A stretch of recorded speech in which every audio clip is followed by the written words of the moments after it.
Now, new concerns about Obamacare as some of America's top health plans reportedly say that nearly 1 in 5 of the folks who have signed up have yet to pay their first premium.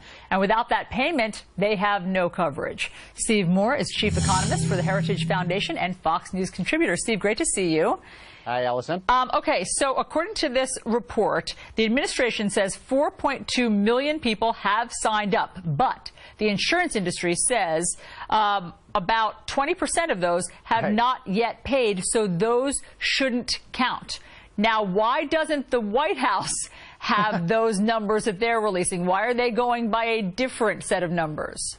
Well, Allison, they do have the numbers. In fact, the industry officials say they have told the White House, hey, the number is a lot smaller than the one that you're reporting to the American public. Now, let's do the math here, Allison. So originally, by the end of this month, we were going to have 7 million new Americans signed up.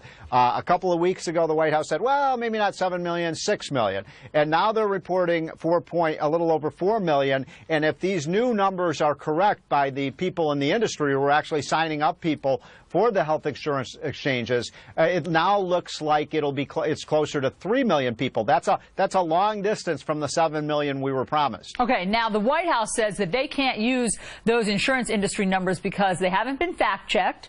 They say that the numbers from the insurance industry keep fluctuating and that they're not comprehensive. That's why they're not telling us how many people have actually paid. Do you buy that? Well, there may be, little glimmers of truth in that, but the fact is, where else are you going to get the data from? You have to get the data on people enrolling from the insurance companies that they're enrolling with, right, Allison? So I tend to believe these insurance company numbers. They don't have any kind of reason to make up or lie about the numbers.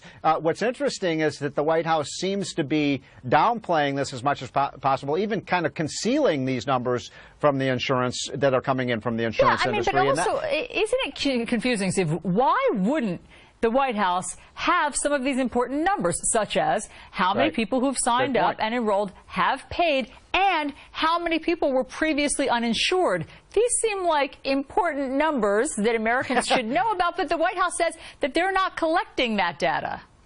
Well, I think that this is a public relations problem for the White House. As we know, it's been a public relations problem since the very beginning, since the website was rolled out. And I happen to think they don't want to put out these numbers. It's like that old saying, you don't want to know the truth, right? So I think they're not asking the question because they don't want the answer. But look, it's important for people to realize if someone signs up for an insurance policy but they don't pay the premium, Allison, they're not signed up for insurance. You don't get the insurance coverage if you're not paying the premiums. Everyone knows that.